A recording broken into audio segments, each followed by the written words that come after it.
Hello standard 7। ये है हमारा चैप्टर नंबर 7, निष्ठुर अनुकंपा, जो हमारे लेखक है काका कालेलकर। यहाँ पे निष्ठुर अनुकंपा मतलब निष्ठुर यानी कि किसी के ऊपर दया भाव ना रखना, एकदम निष्ठुर हो जाना, कठोर हो जाना। और उसी बारे में यहाँ पे बात की है कि शान और शौकत का जो झूठा दिखावा करने का परिणाम क्या होता है। अगर हमारे पास कुछ भी नहीं है फिर भी हम शान और शौकत बाहर दिखाया करते हैं तो उसका परिणाम अच्छा नहीं आता है। काका कालेलकर ने इस कहानी में दिखाया है कि खानदानी इज्जत बचाने के नाम पर 4 भाई कोई कामकाज नहीं कर रहे थे और उनके घर आया अतिथि एक स्थिति देखकर सबक सिखाता है। कौन सा सबक सिखाता है वो हम इस चैप्टर में देखते हैं और वो चारों भाई की जिंदगी कैसे बदलता है। किसी शहर में एक कुलीन परिवार रहता था। कुलीन मतलब ऊंचे कुल का, ऊंचे दर्जा वाला कुलीन परिवार रहता था, मतलब ऊंचे कुल में पैदा हुआ एक परिवार था। उसमें 4 भाई थे। परिवार की जायदाद और धन दौलत बर्बाद हो चुकी थी। चारों भाई हुनरमंद और पढ़े लिखे थे, फिर भी वे अपनी खानदानी इज्जत के कारण कहीं कोई नौकरी या काम धंधा नहीं कर पाते थे। उसको वो चारों के 4 हुनरमंद तो थे ही, लेकिन उसकी खानदानी इज्जत चली जाएगी ऐसा सोचकर वो कोई भी नौकरी चाकरी का काम धंधा नहीं कर रहे थे। घर की गरीबी दिनों दिन बढ़ रही थी। घर की स्त्रियों के आभूषण भी लुके छुपे कम दामों में बेच दिए। आखिर वह स्थिति भी आ गई जब घर में कुछ भी न बचा और खाने पीने के लाले पड़ने लगे यानी कि तरसते लगे। खाने पीने के लिए घर में कुछ नहीं था। एक दिन ऐसा भी आ गया, अब क्या किया जाए। उनके घर के पास बगीचे में सहजन का पेड़ था। उसमें फलने का मौसम था। ये मौसम भी वही, जब ये स्थिति हो गई तभी सहजन के पेड़ में फलने का मौसम था। तो लंबी लंबी और हरी हरी सहजन की सब्जियां डालियों पर लटक रही थी। जब शाम हो जाती और चारों तरफ कुछ सन्नाटा छा जाता तो उन चारों भाइयों में से कोई एक उस पेड़ पर चढ़ जाता और फलियों को तोड़कर नीचे गिरा देता। फिर कुछ रात बीते एक कुंजड़िन आती और सहजन की फलियां खरीद कर ले जाते। कुंजड़िन यानी कि सब्जी बेचने वाली। वो सब्जी बेचने वाली आती और सहजन के पेड़ से, सहजन यानी कि मैं आपको बता दूं, सहजन यानी कि हम बोलते हैं ना सरग, दैट इज एक तरह वो सब्जी वाली आती और वो वहाँ से ले जाती। सहजन की फलियाँ देखकर, मतलब कि वो ड्रम स्टिक की फलियाँ देखकर वो उसमें से थोड़े से पैसे मिल जाते और उसका परिवार का निर्वाह हो जाता। निर्वाह यानी गुजारा, उसका गुजारा हो जाता था उतने सहजन की फलियाँ बेचकर। दिवाली के बाद एक दिन उनका एक रिश्तेदार उनके घर आया। उसे इन लोगों की बुरी दशा की जानकारी न थी। जब भोजन तैयार हुआ तो बड़े भाई ने बहाना बताया, आज मेरा सोमवार का व्रत है, मैं न खाऊंगा। दूसरे ने कहा, मेरे पेट में दर्द उठ रहा है, डॉक्टर ने खाने को मना किया है। तीसरे भाई का कहना था कि उसे अपने दोस्त के घर दावत में जाना है, अतः वह शरीक न हुआ, शरीक यानी कि शामिल ही न हुआ। और सबसे छोटा भाई घर में आए हुए मेहमान के साथ खाना खाने बैठा। 2 थालियां लगाई गई।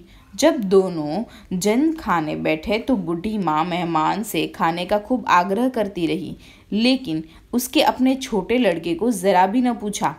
वह लड़का भी सधा हुआ था। कोई चीज़ परोसी जाती तो उससे पहले ही हाथ हिलाकर कह देता, मुझे नहीं चाहिए।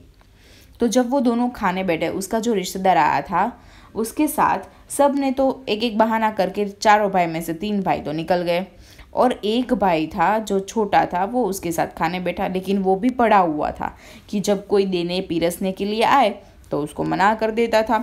और उसकी बूढ़ी माँ है वो मेहमान को आग्रह कर रही थी कि आप खाना लो, ये लो, एक्सेट्रा। इस तरह दो बार भोजन करने पर मेहमान ताड़ गया यानी कि समझ गया, उसको समझ में आ गया कि लोग गरीब की शिकार है। फाका कशी के मारे घर की हालत खराब है। फाकाकशी यानी कि भूखों मरना, भूखमरे की हालत से ये घर की हालत बहुत खराब है। खाने पीने की तकलीफ बढ़ गई है, फिर भी इन्हें फिक्र नहीं है।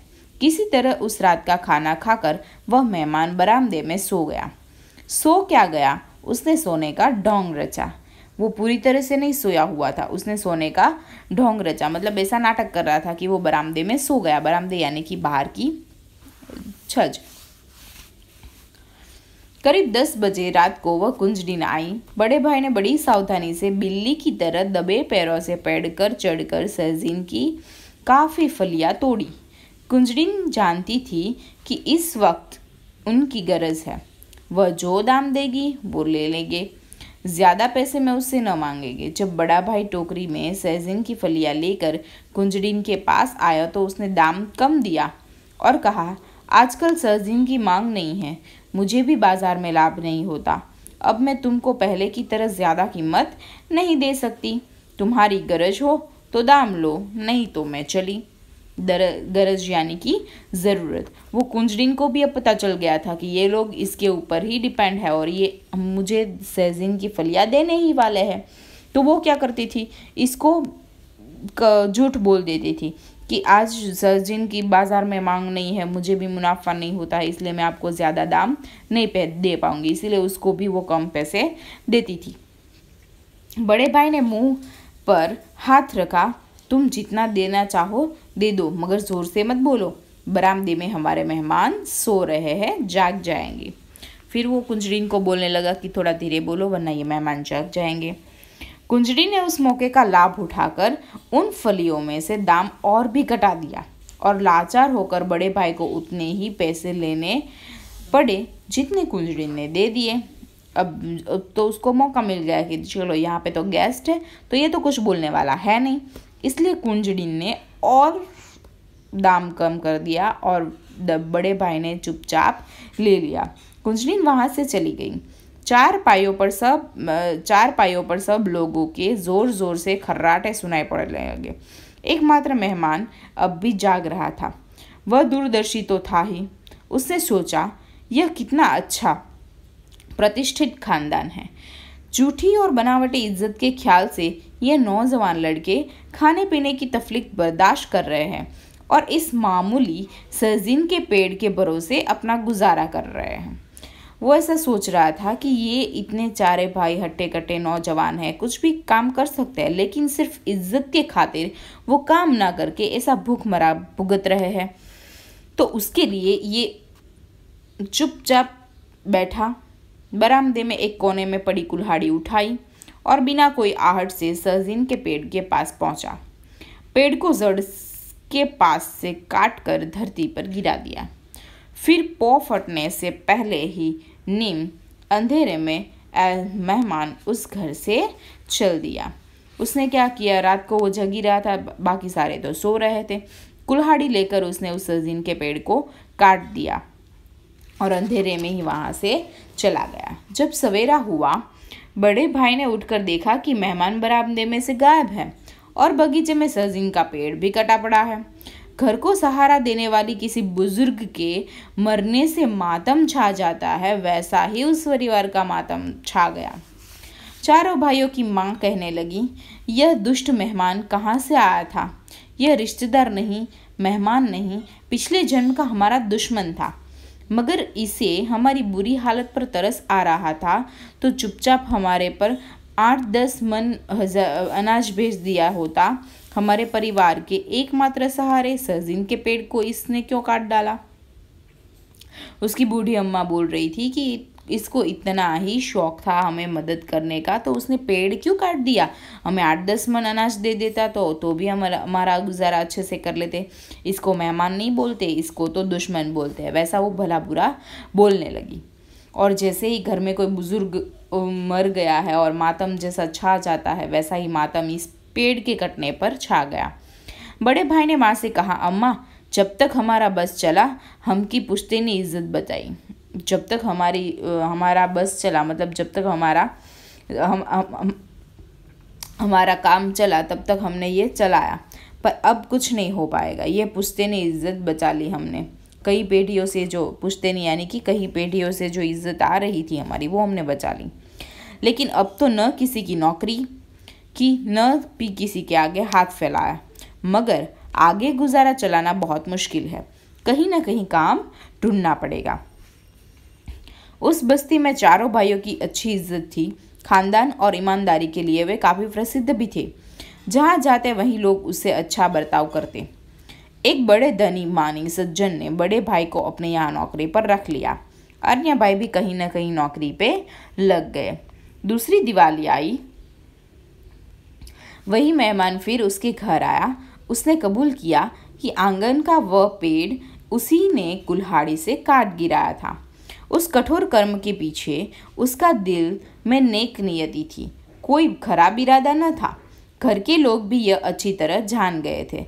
उन चारों भाइयों ने बड़े प्रेम से अपने मेहमान की खातिरदारी की और उसे विदा करते समय कहा, उस दिन आपने हमारा सहजीन का पेड़ नहीं काटा, मानो हमारी काहिली और बदकिस्मती को काट कर फेंक दिया था।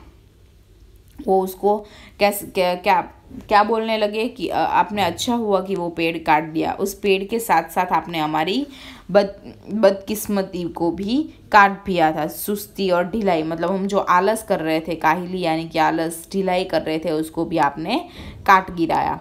और अगर आप हम पर तरस खाकर 5-10 मन अनाज हमारे घर भेज देते तो हमें और भी नीचे गिर जाते, पूरे बुज़दिल बन जाते। कैसे बन जाते? बुज़दिल, बुज़दिल यानी कि कामचोर कमज़ोर बन जाते।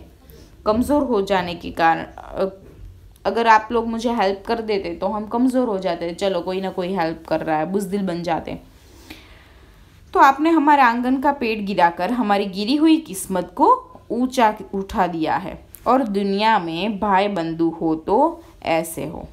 उसने क्या बताया कि अगर कोई रिश्तेदार हो, भाई बंधु हो, तो आप जैसे हो, जो हमें ऊंचा करने में मदद कर रहे हैं और हमें ऊंचा बनाया आपने।